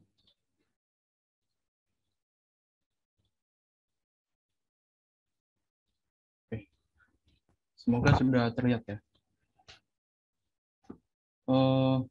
Jadi pada sesi ini saya akan coba untuk walkthrough apa-apa saja kriteria-kriteria dari bangunan sehat net zero, kemudian referensi apa yang nanti bisa dieksplor, kemudian alat bantunya seperti apa yang nanti bisa membantu saat desain, kemudian apa-apa saja nih yang harus menjadi perhatian gitu. Nah, mungkin pada dasarnya tadi sudah disampaikan ya cukup jelas dari Pak Iwan bahwa komponen daripada bangunan sehat net zero itu ada kesehatan kenyamanan, efisiensi konservasi energi, dan pada akhirnya kita ingin mereduksi emisi karbon. Gitu. Nah, di sisi kiri di kesehatan kenyamanan itu dibagi ke dalam 3 hal ya, sirkulasi udara segar, kenyamanan termal, dan kenyamanan visual gitu. Kemudian di sisi yang kanan di efisiensi dan konservasi energi itu tadi sudah disinggung juga mengenai desain pasif, desain aktif, dan mengenai juga di energi terbarukan gitu. Kemudian di komponen-komponen ini yang nantinya akan kita ramu gitu sehingga nanti bisa dapat tujuan di reduksi emisi karbon yang maksimal gitu. Nah, apabila kita bedah lebih lanjut ya, di sirkulasi udara segar pada dasarnya kita menginginkan ventilasi alami itu sebagai upaya utama ya kita dalam menurunkan energi karena kita juga di iklim tropis gitu, sehingga juga dapat juga meningkatkan sirkulasi udara segar di dalam ruangan gitu. Pada dasarnya keberhasilan dari ventilasi alami itu lebih ke dalam rasio geometri ya, dari ruangan dan bukaan yang nantinya itu mengarah juga ke jenis strateginya gitu, baik itu cross ventilation dengan single side opening atau cross opening ataupun dengan stack effect gitu, seperti gambar yang di bawah ya gitu. Kalau yang sebelah kiri kan menggunakan single side opening, kemudian kalau yang sebelahnya menggunakan cross gitu, ada 2 bukaan, kemudian ini openingnya di satu sisi dinding yang sama gitu. Kemudian kalau yang sebelah kanan ini yang menggunakan cross opening. Nah, jelas sih kalau dari gambar ini, dari hasil simulasi, upaya utama yang harus diupayakan itu adalah dari segi cross ventilation ya gitu. Karena jelas angin atau sirkulasi udara di situ bisa berjalan dengan cukup optimal gitu. Kemudian sebagai referensi yang mungkin nanti bisa diekspor lebih lanjut, itu dapat menggunakan Esri 6.1 atau CIP-C AM10 ataupun dengan climate consultant mungkin yang sudah familiar, bisa juga dijadikan alat bantu ya gitu. Kemudian selanjutnya dari sirkulasi udara segar itu juga apabila di ventilasi alami itu kurang optimal, maka dapat dibantu lagi dengan ventilasi mekanik gitu ya. Jadi yang harus menjadi perhatian baik-baik itu adalah dari penempatan dari ventilasi mekaniknya dan jumlah udara segarnya yang nantinya ingin disuplai ya gitu ke dalam ruangan. Jangan sampai penempatannya itu harus memperhatikan beda tekanan itu seperti apa gitu. Nah, untuk strateginya bisa memainkan antara exhaust fan dan supply fan gitu. Kemudian sebagai referensi nantinya bisa diekspor, ini masih sama ya, kita bisa pakai Esri 6.1 dan CIP-C AM10 gitu. Nah, untuk selanjutnya dalam kriteria kenyamanan thermal itu dibagi ke untuk sistem yang ada sistem pengkondisian udara dan tadi yang menggunakan ventilasi alami gitu ya. Kalau sistem pengkondisian udara pada dasarnya kita bisa mengacu ke SNI, di situ sudah dijelaskan berapa suhu yang sekiranya bisa nyaman tapi secara energi juga masih cukup efisien gitu. Kurang lebihnya di 25 derajat dan RH-nya di 55% gitu. Kemudian untuk ventilasi alami tadi juga sudah disinggung mengenai kenyamanan thermal adaptif ya gitu. Jadi sudah dibakukan di Esri 55. Nah, sebagai alat bantu dari desain itu dapat menggunakan climate consultant. Di situ dari hasil keluarannya itu nanti ada berbagai checklist ya, rekomendasi strategi apa yang nantinya bisa meningkatkan efisiensi dari ventilasi alami itu sendiri gitu, kayak tata letaknya bagaimana, bentuk masa bangunannya bagaimana gitu ya, tata letak bukaannya, kemudian shadingnya, vegetasi dan lain sebagainya. Nah, nanti itu bisa diekspor lebih lanjut ya dari alat bantunya. Kemudian, nah dari segi kenyamanan visual, yang menjadi perhatian selain dari tingkat pencahayaan atau dalam satuan lux, yang imbasnya ke kenyamanan dan kesehatan kita juga harus perhatikan pula, jangan sampai daya atau energi yang dikonsumsinya itu terlalu tinggi gitu. Jadi harus dibalance antara tingkat pencahayaannya dan tingkat daya pencahayaannya gitu. Kemudian juga dari pencahayaan alaminya sebisa mungkin juga dapat dioptimalkan gitu ya. Kemudian dari referensi yang bisa dipakai itu menggunakan SNI 6197, dan untuk alat bantu yang free open source gitu gunakan Dialux gitu. Cukup powerful, bisa untuk perhitungan baik untuk yang pencahayaan alami maupun yang pencahayaan buatan gitu. Oke, selanjutnya ke sisi yang sebelah kanan, yaitu mengenai efisiensi dan konservasi energi. Mungkin juga sempat disinggung mengenai desain pasif dan desain aktif gitu ya.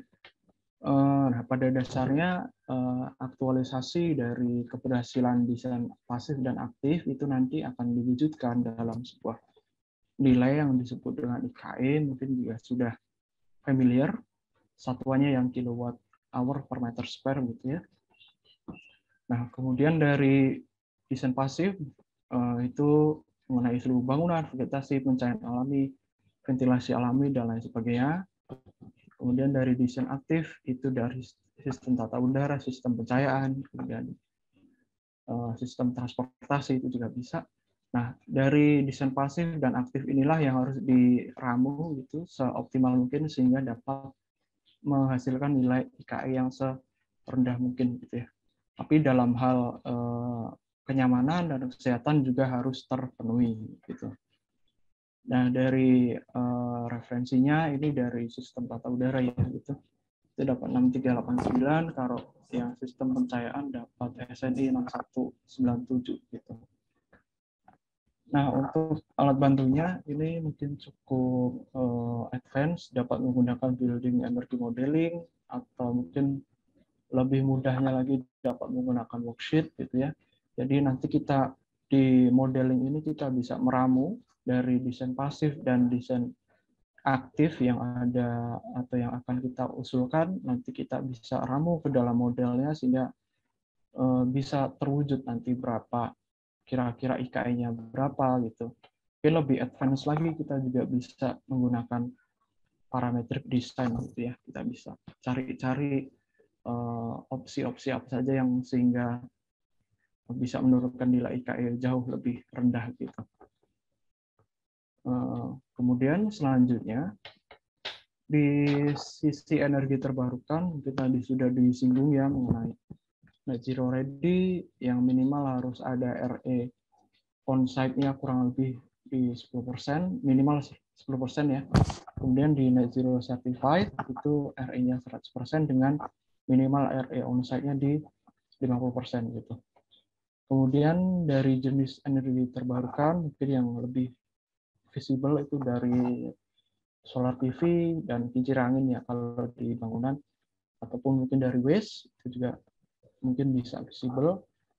Kemudian daripada referensi yang bisa diekspor jauh lebih lanjut, nanti dari Kementerian ESDM itu sudah terbitkan beberapa panduan cukup banyak mengenai solar PV atau kincir angin yang nantinya itu meng-guide kita mengenai desainnya yang cukup mulai dari awal banget sampai akhir itu ada di dalam panduannya gitu. Nah, untuk alat bantu atau tools yang bisa digunakan dalam desain ini kita bisa pakai PVGs, atau sebenarnya kita dari GBCI juga sudah mendevelop calculator ya gitu. Tapi dalam segi dalam tahap awal ini kita lebih condong ke tools yang jauh lebih mudah saja begitu untuk sebagai tahap pre-design dapat menggunakan PVJs ya gitu.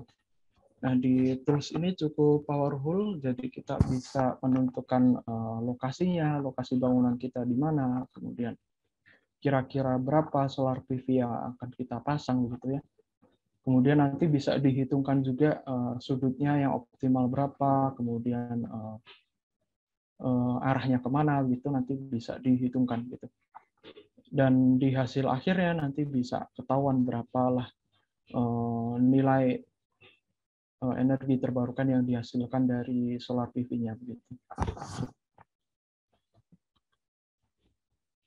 Nah, pada akhirnya dari segi kesehatan kenyamanan dan efisiensi konservasi energi yang telah kita optimalkan dan telah kita ramu tadi, pada akhirnya kita ingin mereduksi emisi karbon dari sisi operasional ya gitu.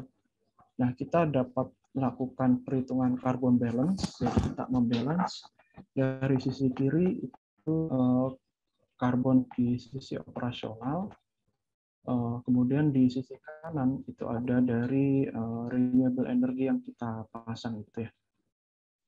Nah, dari sisi kiri ini yang dari karbon operasional itu baik dari energi dari sistem tata udara, tata cahaya, dan dari kotak kontak gitu atau plug load ya. Kemudian dari yang sisi kanan ada renewable energy, itu yang dari RE on-site, RE off-site, dan carbon offset. Gitu.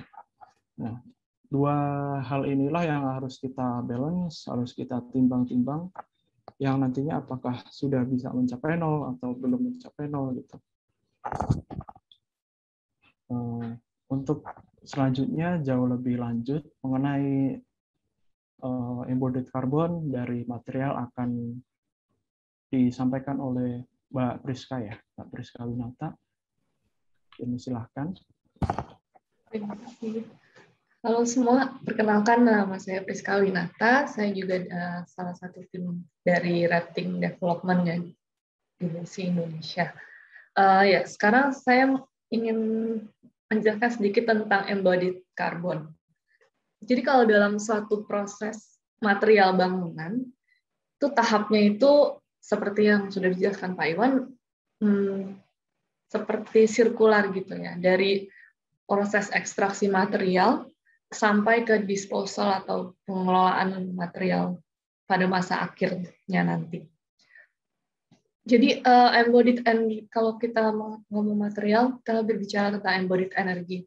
Embodied energy itu adalah energi yang dibutuhkan oleh suatu bangunan atau suatu produk selama masa hidupnya. Jadi, dan kalau embodied carbon itu adalah emisi karbon yang dihasilkan dari proses-proses tersebut.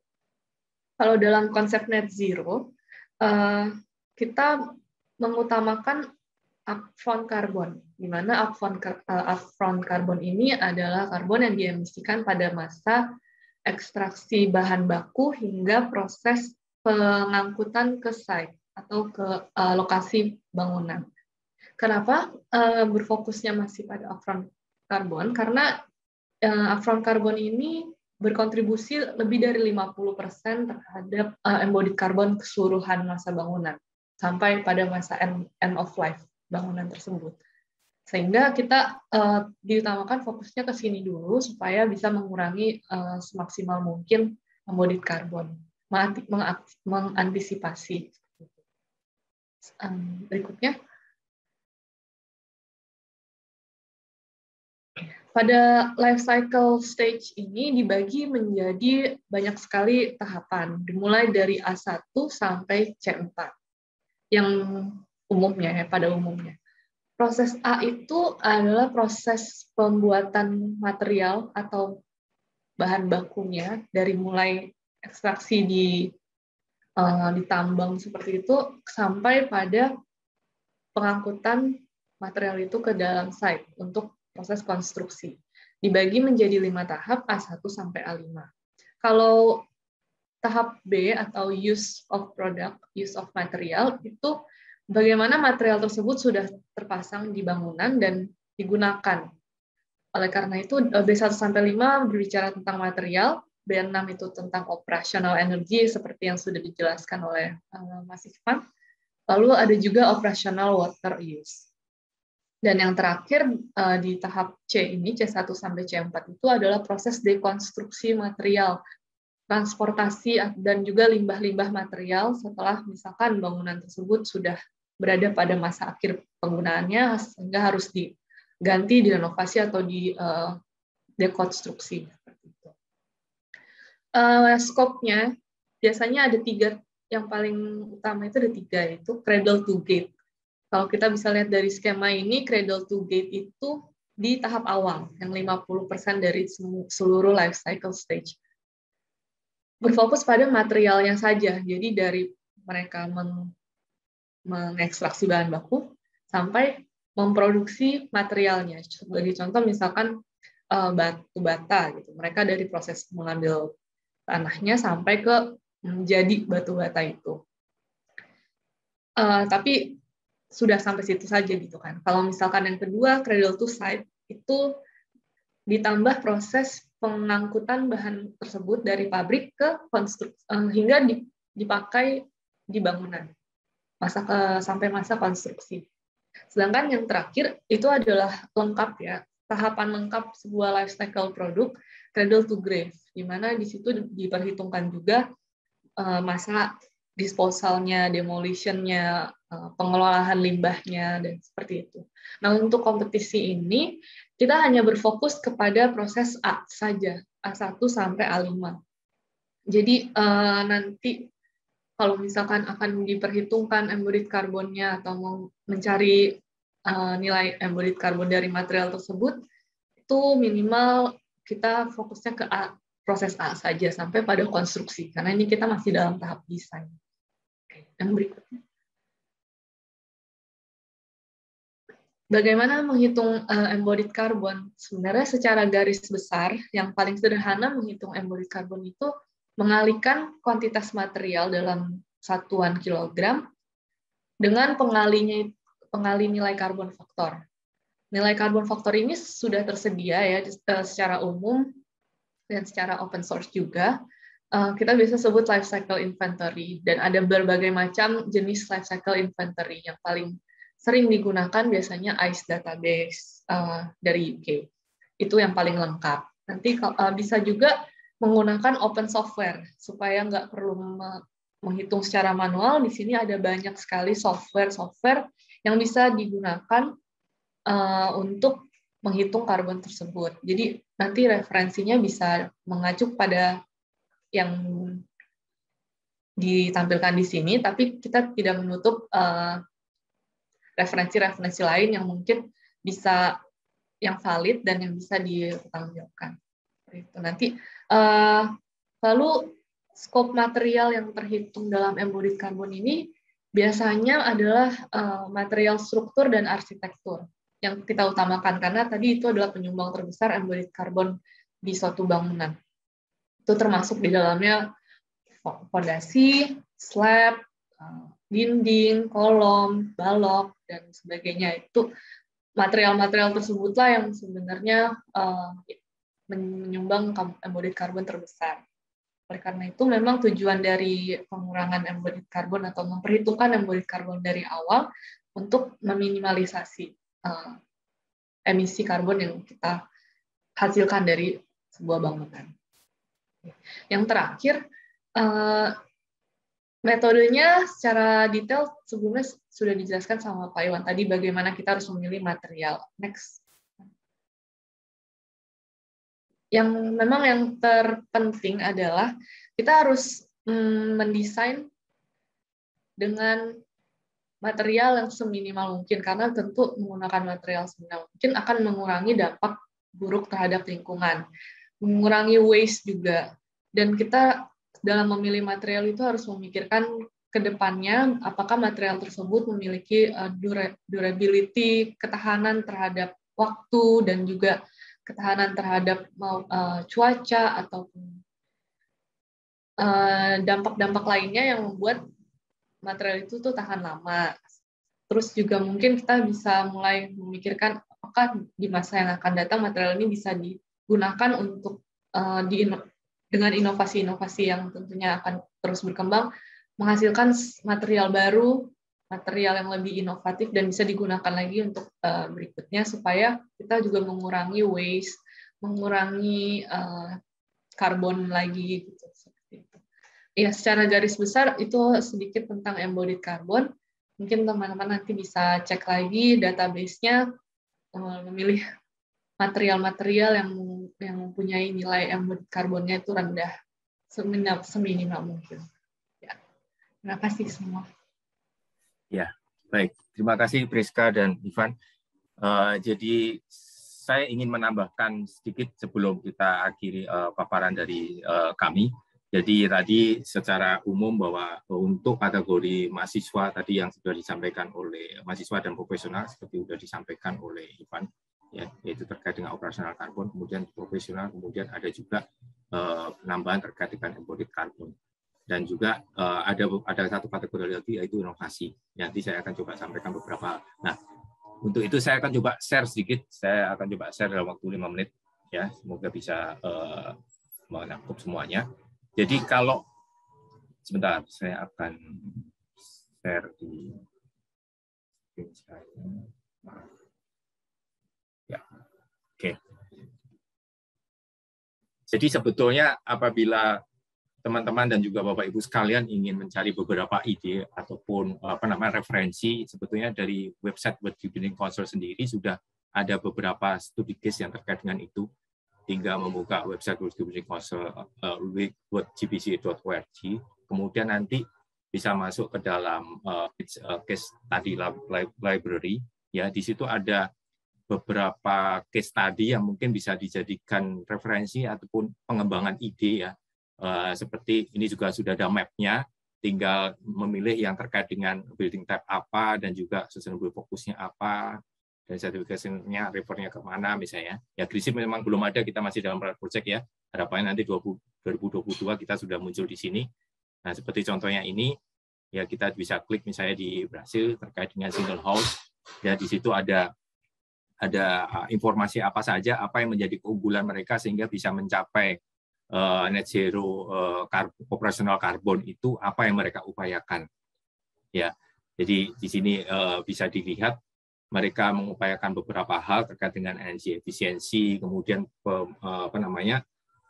pemasangan solar PV dan segala seperti itu, sehingga pada akhirnya mereka bisa mendapatkan net zero karbon seperti yang diharapkan. Dan juga mereka tidak hanya terkait dengan solar PV, tapi juga memilih equipment yang rankingnya tertinggi, yaitu E, untuk mendapatkan energi efisiensi yang paling besar. Nah, kemudian juga ada contoh yang lain, misalnya yang multi unit, ya, bisa dilihat juga di sini petanya, tapi di sini baru ada satu. Nah, tapi kan Bapak Ibu atau teman-teman sekarang mungkin banyak referensi yang lain yang mungkin tidak ada di website ini, bisa membaca ataupun meneliti itu, untuk bisa mendapatkan ide-ide atau masukan-masukan untuk bisa mengembangkan idenya lebih lanjut atau konsep desainnya lebih lanjut. Ya, kalau ini dengan multi unit untuk residensial, ya di sini mereka bagaimana mereka mengoptimalkan juga renewable energy yang digunakan untuk bisa memenuhi energi yang dibutuhkan di bangunan tersebut. Tapi karena ini kondisinya di 4 musim juga ada sedikit berbeda dengan kita, jadi memanfaatkan panas terbuang juga untuk menghangatkan ruangan di dalam bangunan tersebut. Ya, itu. Nah, kemudian juga Bapak teman-teman sekalian juga bisa lihat misalnya di yang lain, ya, di komersial, ya, di komersial juga yang mungkin bisa menjadi masukan juga atau pengembangan ide juga, apa saja yang dilakukan di komersial yang bisa mendukung penerapan net zero operasional karbon.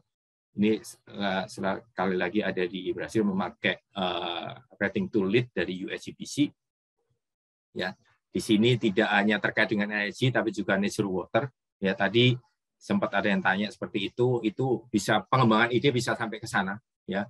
Meskipun sampai sekarang referensi dari Green Ship Net Zero kita masih fokus pada operasional karbon terkait dengan energi, tapi pengembangan ini bisa sampai ke sana. Karena tadi sudah ada skema dari GPC kan, untuk pengembangan ide untuk terkait dengan operasional karbon itu bisa sampai ke net zero water ataupun juga sampai ke zero waste.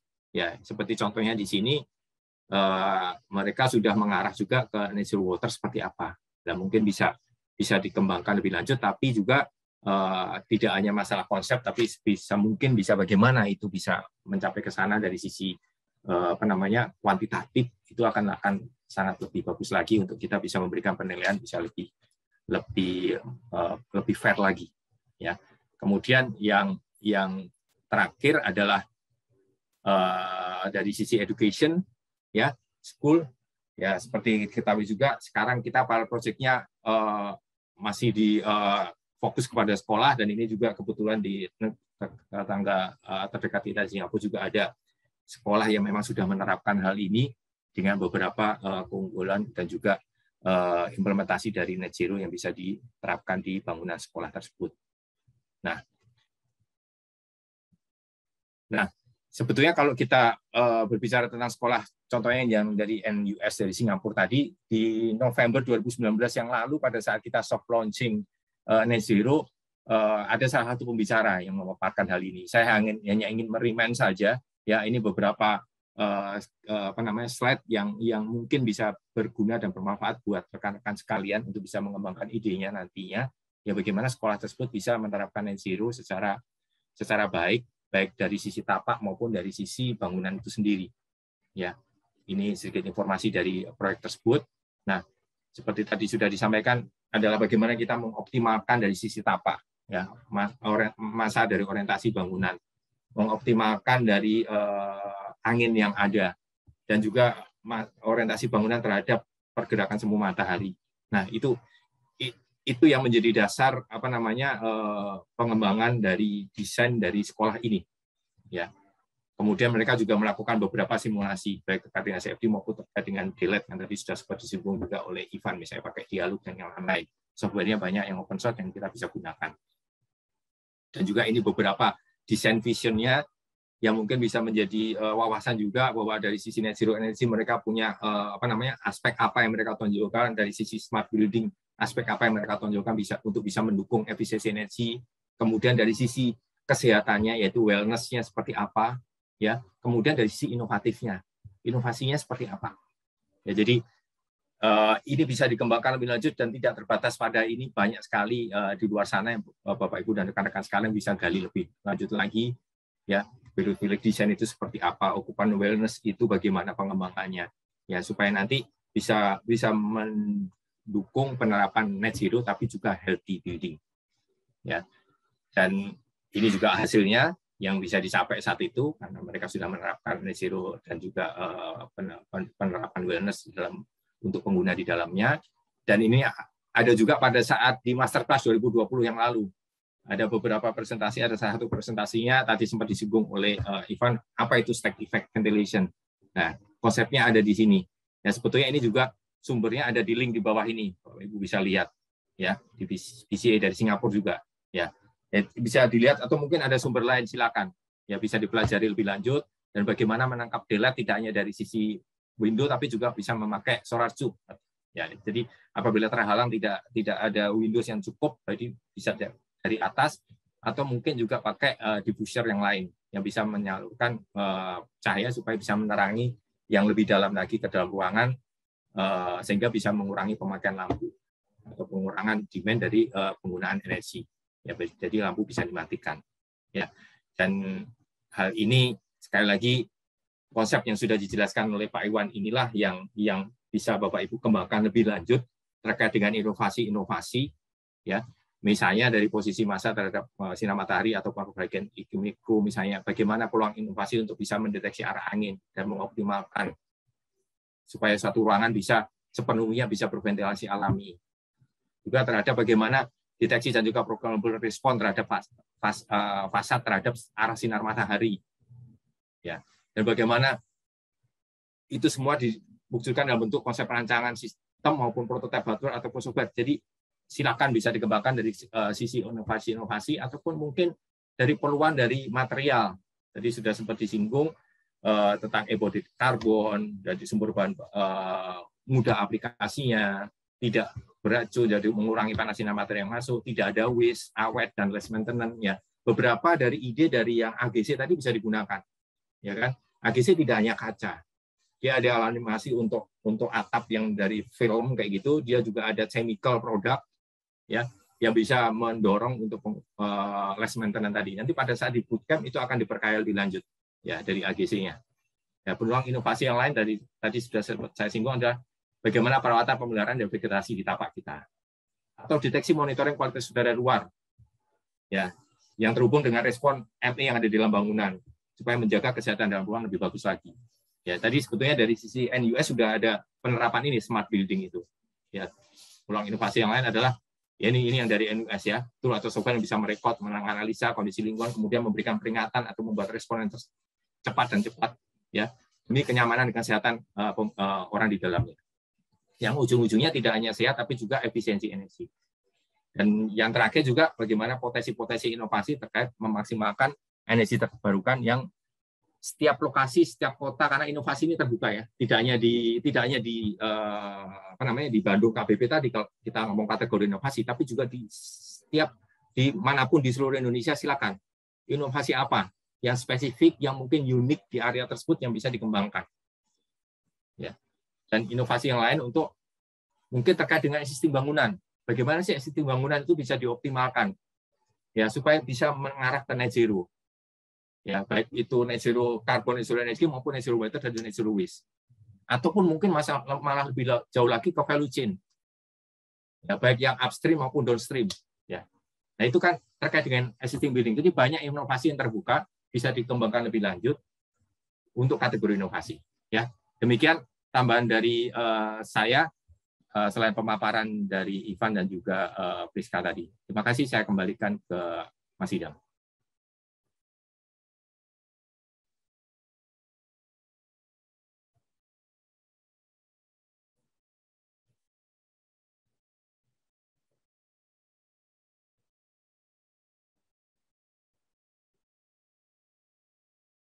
Suaranya tidak masuk ya. Idam masih di mute. Tapi enggak ada tanda mute ya.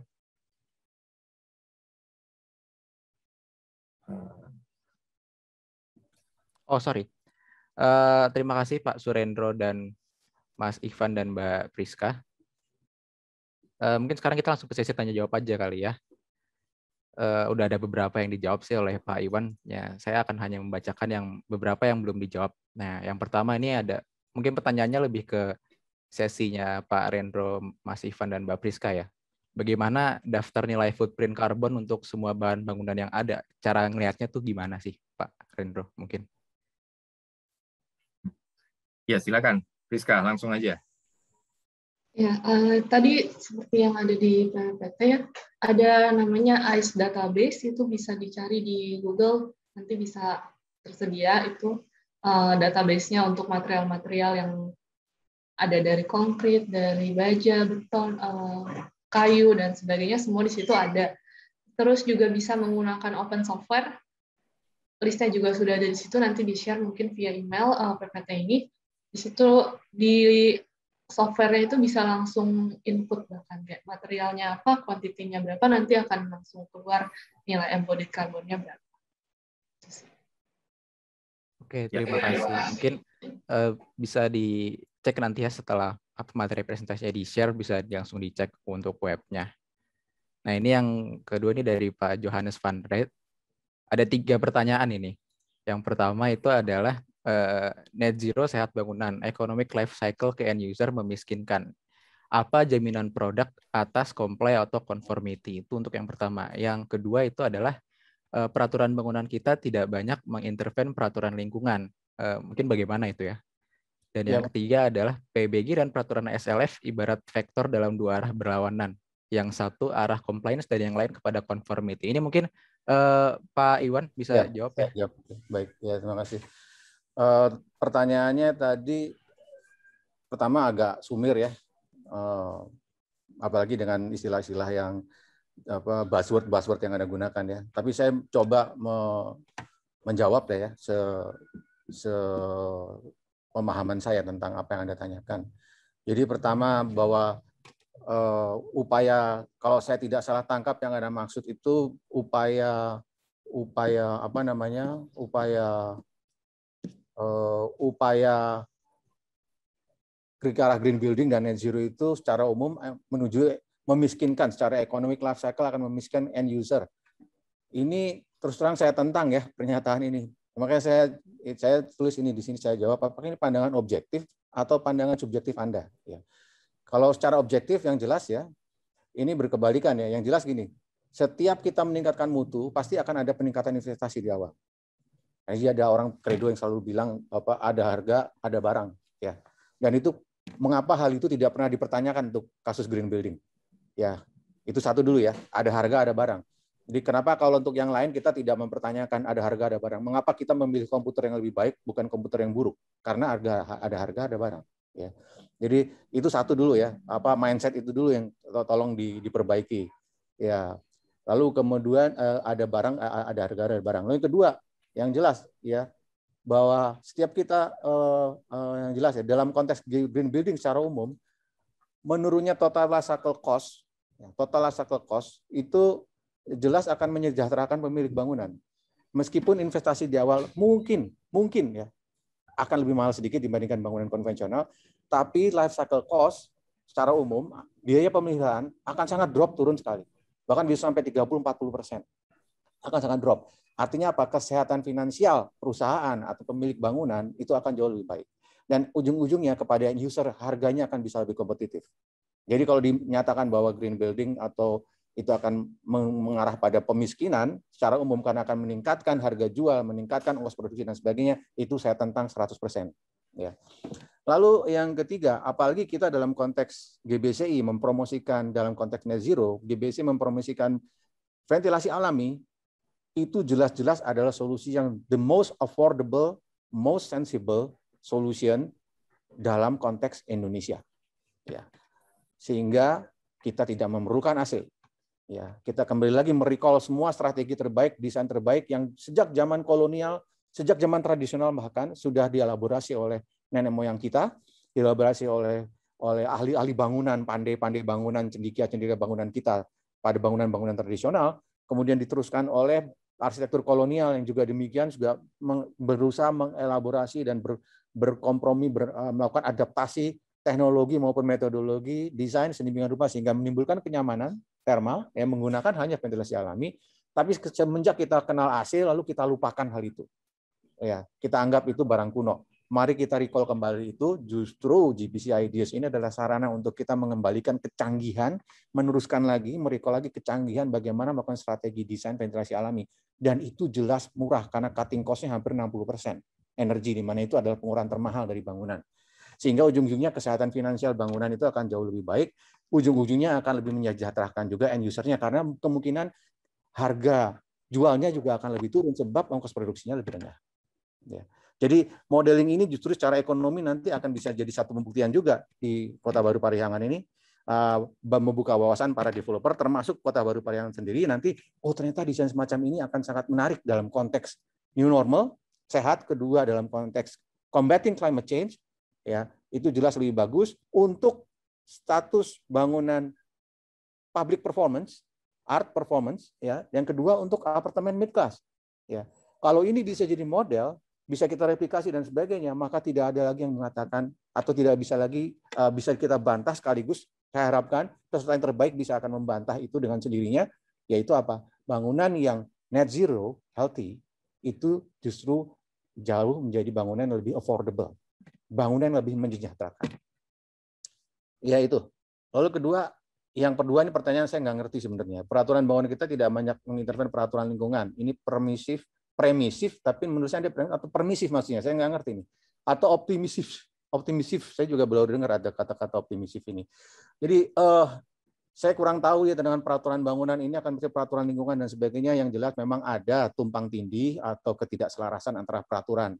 Dan itu bukan hanya terjadi dalam konteks peraturan bangunan, ya, Tapi hampir banyak peraturan itu karena kadang-kadang seringkali terjadinya dibangun di atas sektor masing-masing, yang kemudian ketika itu ditumpang tindihkan bisa saling kadang saling meniadakan atau melemahkan satu dari yang lainnya. Dan itu sebenarnya suatu kondisi yang memang tantangan kita secara umum. Tapi Green Building Council Indonesia tidak ada urusannya dengan peraturan pemerintah, dalam arti kita tidak memproduksi peraturan pemerintah, tapi Green Building Council melahirkan rating system yang sifatnya voluntary based, ya, independen, tapi kami merefer pada peraturan pemerintah yang relevan, yang memang terkait dengan hal itu sebagai suatu eligibility atau sebagai suatu standar, manakala ada SNI-nya, ada standar-standar tertentu atau peraturan tertentu yang memang pantas untuk di-refer, itu kita refer. Artinya apa? Greenship itu mengakui kedaulatan negara kesatuan Republik Indonesia. Ini akan beda kalau kita pakai rating system dari luar, ya. Begitu saja diterapkan di Indonesia, artinya tidak ada kepentingannya dengan segala macam regulatory framework yang dihasilkan oleh pemerintah Indonesia. Tapi bedanya lagi, saya sempat jawab juga pada hal yang lain juga pertanyaan sebelumnya, Greenship ini juga diakui secara internasional. Ya, kami mengakui NKRI, tapi juga diakui secara internasional karena kami adalah GBCI anggota tetap dari World Green Building Council dan punya suara di situ dan mewakili Indonesia satu-satunya di kancah dunia World Green Building Council. Ya, sehingga kalau kita menggunakan Greenship, maka itu terkalibrasi secara internasional dan diakui secara internasional. Kira-kira demikian. Jadi kita hand in hand dengan sejalan saja dengan peraturan pemerintah. Lalu pertanyaan yang selanjutnya, PBG dan protokol bervektor dalam dua arah berlawanan. Yang satu compliance, yang lainnya pada conformity. Itu bukan saya untuk menjawab. Karena kami bukan pemerintah. Ya, bukan kami untuk menjawab, itu adalah domainnya sudah domain pemerintah. Silakan Anda tanyakan kepada PUPR. Terima kasih. Baik, terima kasih Pak Iwan. Mungkin kita sudah lewat dari jam ini ya, dari timeline-nya, dari jam 11. Jadi mungkin saya sudahi saja. Informasi mungkin yang belum daftar karena telah mengikuti webinar ini bisa jadi tertarik untuk daftar. Silakan daftar. Untuk sesi pendaftaran masih kita buka sampai tanggal 19 September. Dan mungkin yang untuk Bapak Ibu atau teman mahasiswa yang sudah daftar, terima kasih. Mungkin bisa membuka wawasannya lebih supaya idenya akan menjadi lebih cemerlang kembali ya. Baik, untuk kalau ada pertanyaan di luar dari webinar ini bisa langsung ke kontak person yang tertera di TOR atau bisa dilihat di website kami yaitu di ids.gbcindonesia.org. Baik, terima kasih lagi semuanya. Selamat pagi. Pak Idam, maaf, boleh saya menjawab satu pertanyaan penting ini dari Pak Nurul Hakiki? Oh, boleh. Silakan, ya, silakan Pak. Soalnya pertanyaan ini bisa menjadi salah pandangan ya. Jadi disampaikan oleh Pak Nurul Hakiki bahwa secara aktual tidak mungkin menggunakan material di luar baja dan beton. Ini saya tentang ya. Justru GBC Ideas itu namanya juga Ideas ya, GBC Ideas ya. Justru ini untuk memecahkan telur dan ayam. Jadi kita bukan hanya arsitek itu bukan hanya atau arsitek atau ahli struktur dan semua ahli ME dan sebagainya bukan hanya dengan memiliki spirit menunggu apa yang ditawarkan oleh pasar, menunggu industri yang berinovasi, industri yang melakukan antisipasi dan merespon dengan positif terhadap isu climate change. Nah, bukan itu, spiritnya salah, bukan itu. Spiritnya terbalik, justru harusnya desainer dalam hal ini mereka lah yang menjadi garda terdepan dalam melakukan perubahan. Jadi kalau materialnya belum ada di lapangan, itu adalah challenge yang harus bisa kita tundukkan. Apalagi kalau itu konteksnya di Indonesia belum ada, tapi di Filipina sudah. Ya, di Filipina Cebu Airport Filipina sama Indonesia kan kurang lebih ya. Cebu Airport itu sudah menggunakan material bentang besar menggunakan kayu. Ya, dan saya yakin juga di IAI nasional isu tentang bagaimana menggunakan kayu, menggunakan bambu itu juga sudah mulai sedikit banyak ada mengemuka. Yang saya ketahui sekali Ketua Umum IAI yang terdahulu, almarhum Pak Juhara, itu sangat terobsesi dengan struktur kayu. Contohnya seperti itu, tapi sayang beliau sudah keburu meninggalkan kita. Tapi ini justru yang ingin saya challenge. Jadi spiritnya bukan spirit mengerjakan proyek ya Pak Nurul. Kalau spirit mengerjakan proyek nggak perlu sayembara. Ya, kalau itu benar, kita harus mengerjakan sesuatu yang ada di pasar. Tapi ini kita spiritnya spirit sayembara. Justru kita ingin menginduce pasar supaya pasar merespon dan teman-teman di desainer ini menggagas. Tapi menggagasnya tentu tidak kelewat liar ya. Tapi tentu ada juga aspek implementasinya. Jadi aplikatif tapi saat yang sama juga inovatif dan inspiratif. Kira-kira begitu jawabannya. Semoga ini bisa menjadi spirit baru ya buat teman-teman ya. Biasanya mahasiswa nih justru yang ini saya harus sampaikan ya. Teman-teman profesional, justru teman-teman ini harus berhati-hati. Jangan-jangan teman-teman mahasiswa nanti akan jauh lebih inovatif dari yang profesional. Karena teman-teman mahasiswa biasanya belum punya sekat-sekat semacam itu. Ya, masih berpikir seolah-olah dunia ini ideal semua. Tapi di sini memang sarananya. Inilah GBC Ideas, di mana kita ingin mendapatkan gagasan-gagasan segar yang kita tawarkan ke pasar, dan syukur-syukur di-endorse dan buka wawasan bagi para pelaku di pasar, developer, produsen, maupun kontraktor dan konsultan. Terima kasih. Baik. Terima kasih sekali Pak Iwan.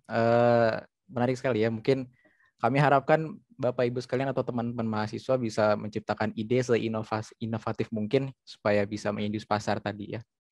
Dan juga mungkin untuk ada tadi beberapa pertanyaan mengenai produk material dari partner dan segala macamnya, itu kami akan membuat sesi webinar khusus mengenai tentang Kota Baru Parahyangan, AGC, dan juga Schneider di tanggal 19. Ya, nanti bisa registrasi. Untuk link registrasinya sudah bisa kita kirim nanti ya, mungkin melalui email atau WhatsApp, atau bisa dicek di kolom chat. Terima kasih. Mungkin hari ini saya sudahi. Terima kasih banyak Pak Iwan, Pak Rendro, Mbak Priska, dan Mas Ikhvan. Dan juga terima kasih kepada Bapak Ibu sekalian dan teman-teman mahasiswa yang sudah hadir. Kami pamit undur diri. Terima kasih.